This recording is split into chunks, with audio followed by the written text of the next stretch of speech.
इसमें यह बताया है कि लोग खुश और सुरक्षित महसूस करने चाहिए, हर कार्य योजनाबद्ध तरीके से किया जाना चाहिए और मानवीय संवेदनाएं, प्राकृतिक और जीवों के प्रति जो संवेदनाएं हैं वो उससे युक्त होना चाहिए समाज।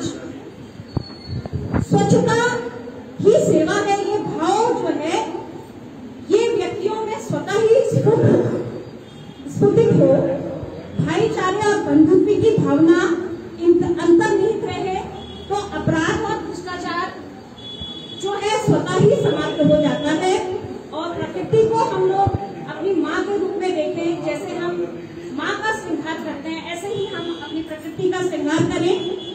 और जो अंधाधुंध दोहन हम कर रहे हैं प्राकृतिक संसाधनों का, उसी का परिणाम है आज कोरोना जैसी महामारी, केदारनाथ जैसी प्राकृतिक आपदाएं। तो ये तभी दूर हो सकती है।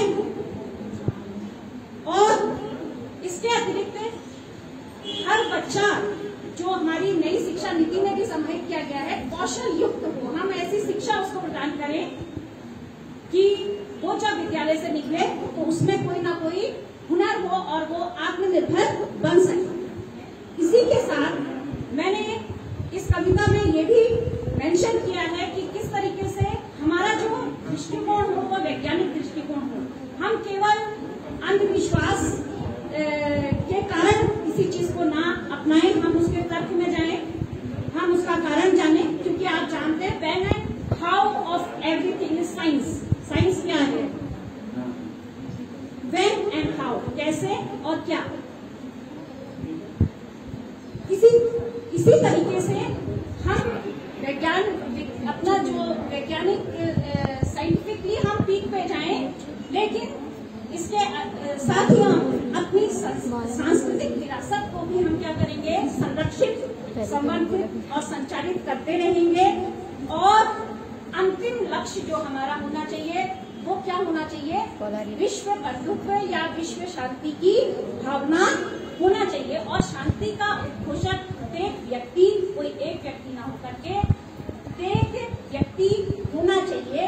यही मेरे ड्रीमलैंड की संकल्पना है और विश्व को संचालित करने वाली ईश्वरी शक्ति से मेरी यही प्रार्थना है कि मेरी ये संकल्पना जरूर एक दिन साकार होगी।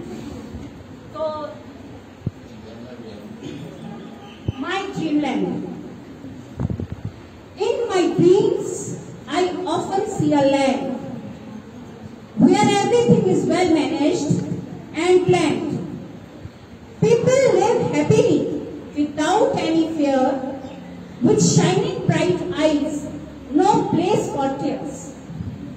Cleanliness is basic instinct in public mind. Crime and corruption we cannot find. Pain, poverty and sorrow do not exist. Light of unity and brotherhood always lit. To celebrate an occasion, everyone plant a tree. This makes our earth green and pollution free. No pandemics and natural disasters around. Misuse of resources is prevented on ground. To avoid unemployment, youth is skilled. Hunting is banned and no animals are killed. Mothers and daughters have the safest sleep. Always be looked at with respect that is deep. Patriotism is the only religion we find. No fight, war and terrorism between mankind. Love for plants and animals too take place. Respect for elders is everywhere in our race. Science and technology reaches its peak, also saving cultural heritage and antique. No discrimination against caste and creed is extended. Peace is the ultimate goal and everyone is contented. By living simple and thinking high, person reaches the zenith of sky. This would be my dreamland and I wish may God fulfill it and all of us flourish. Thank you very much.